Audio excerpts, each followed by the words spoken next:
O Império do Brasil foi um estado que existiu por 67 anos, de 1822 com a Declaração da Independência por Dom Pedro I até 1889 com a Proclamação da República.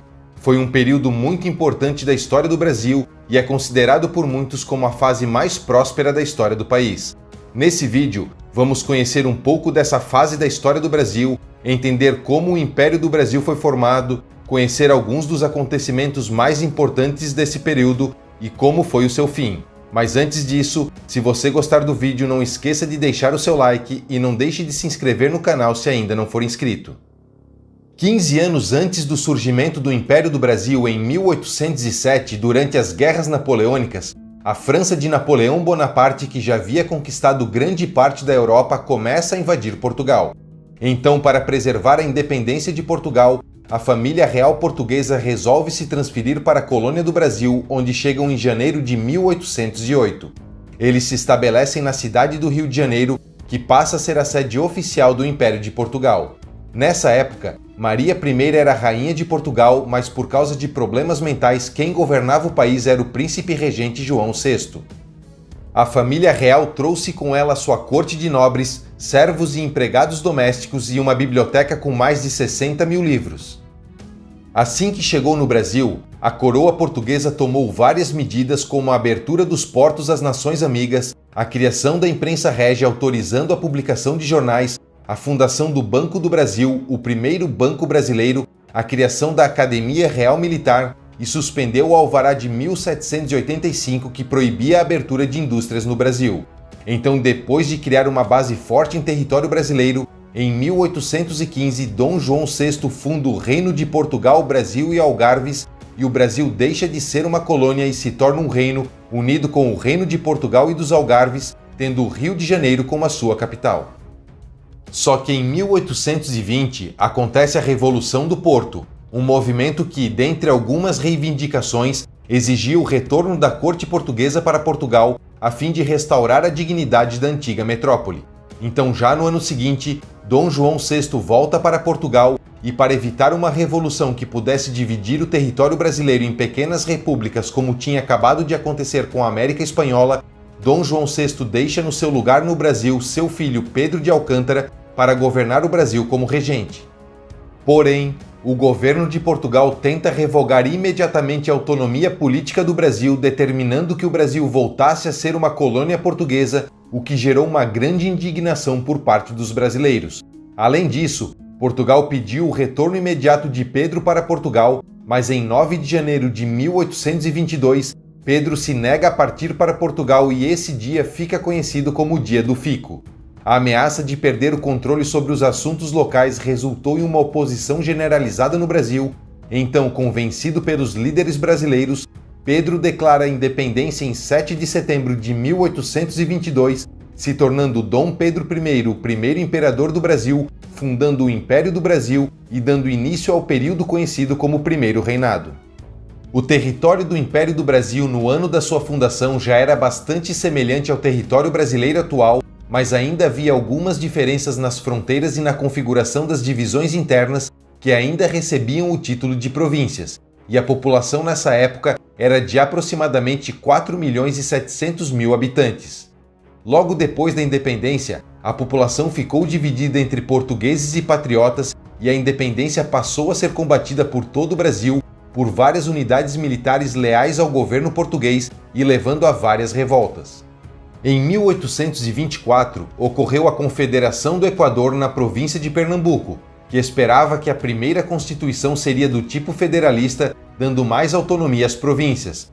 A repressão do movimento foi severa, resultando na execução dos líderes da rebelião. Além disso, a província de Pernambuco perdeu boa parte do seu território para a província de Minas Gerais.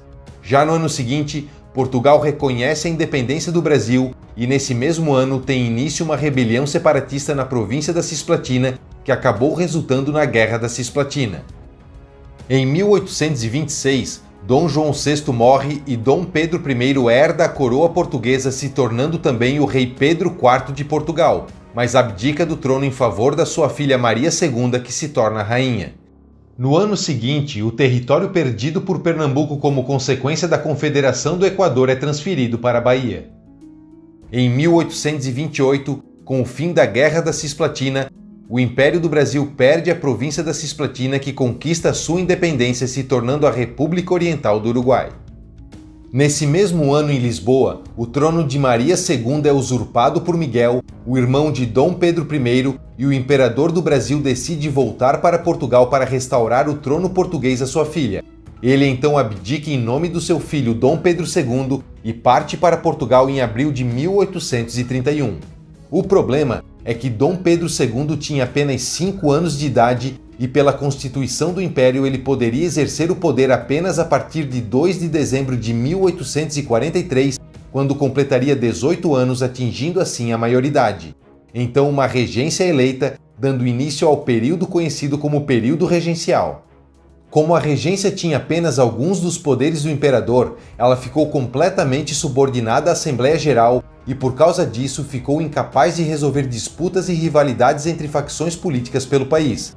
Então, a Assembleia Geral aprovou em 1834 uma emenda constitucional chamada de Ato Adicional, dando mais autonomia às províncias. Só que, ao invés de resolver o problema, isso acabou gerando rivalidades regionais e alimentando ambições que levaram a várias rebeliões, como a Cabanagem no Grão-Pará, a Sabinada na Bahia, a Balaiada no Maranhão e a Guerra dos Farrapos, também chamada de Revolução Farroupilha, que seria a maior e mais longa e que em 1836 levou à declaração da República Rio-Grandense no Rio Grande do Sul e em 1839 a República Juliana em Santa Catarina.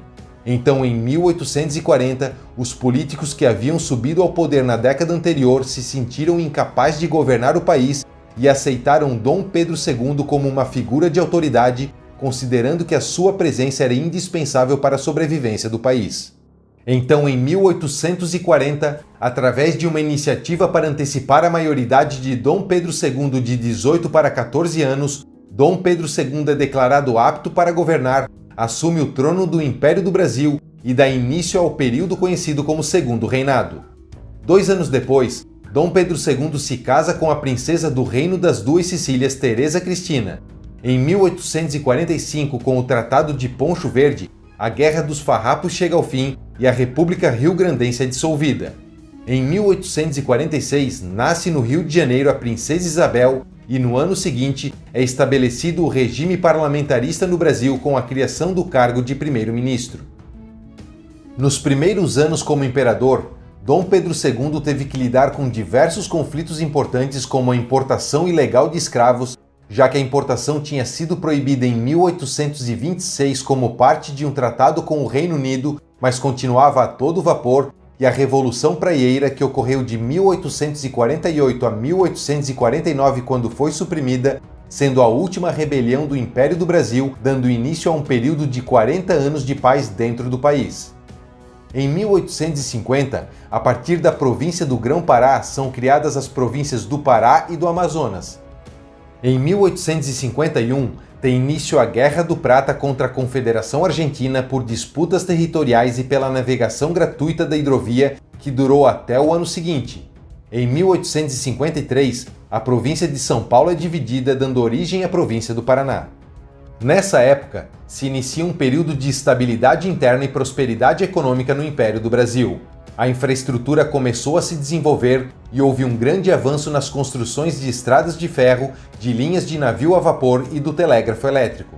Esse período de desenvolvimento teve a participação de Irineu Evangelista de Souza, mais conhecido como Barão de Mauá, um importante empresário brasileiro que foi pioneiro em várias áreas da economia, com a implantação da primeira fundição de ferro, do primeiro estaleiro e a construção da primeira ferrovia.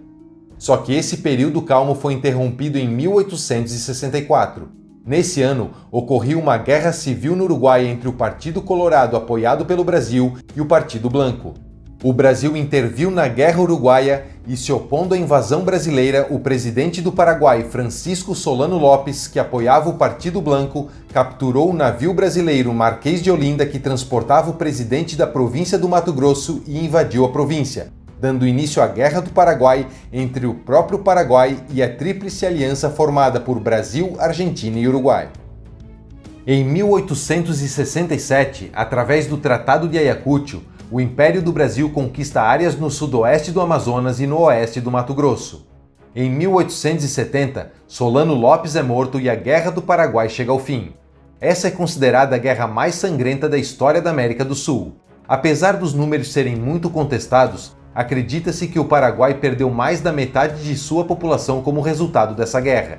E com a vitória na Guerra do Paraguai, o Brasil conquista a antiga região de Itatim, que é anexada ao território brasileiro.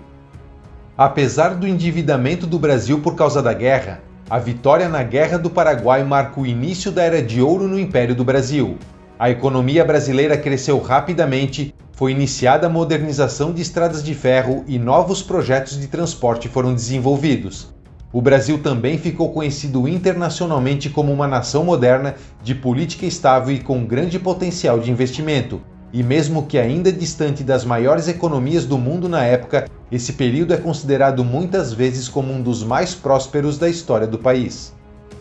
O Império do Brasil continuou prosperando durante a década de 1880 e é a partir desse período que as artes visuais, a literatura e o teatro afloram. A população cresceu e chegou a aproximadamente 14 milhões de pessoas. Mas Dom Pedro II já não governava mais com tanto entusiasmo e teve início um crescimento de ideais republicanos entre oficiais do exército que defendiam uma ditadura republicana. Em 1887, enquanto Dom Pedro II tratava de sua saúde na Europa, a princesa Isabel assume o governo do Brasil como regente. Então, em 1888, a princesa Isabel assina a Lei Áurea e a escravidão no Brasil é abolida. Apesar da importância dessa lei para a história do Brasil, ela acabou gerando muita instabilidade no país. Os republicanos passaram a receber apoio dos ultraconservadores, que por sua vez eram apoiados pelos poderosos fazendeiros de café que dependiam da mão de obra escrava. Os republicanos passaram então a pressionar os oficiais do exército para derrubarem a monarquia e em 1889, depois do golpe militar que ficou conhecido como o Golpe Republicano, ou golpe de 1889, liderado pelo Marechal Deodoro da Fonseca, a família real é expulsa do Brasil e com a proclamação da República, o Brasil se torna a República dos Estados Unidos do Brasil, colocando um fim ao Império do Brasil. Apenas 2 anos após o fim do Império, Dom Pedro II morre em Paris. E essa é a história do Império do Brasil. Se você gostou do vídeo, não esqueça de deixar o seu like.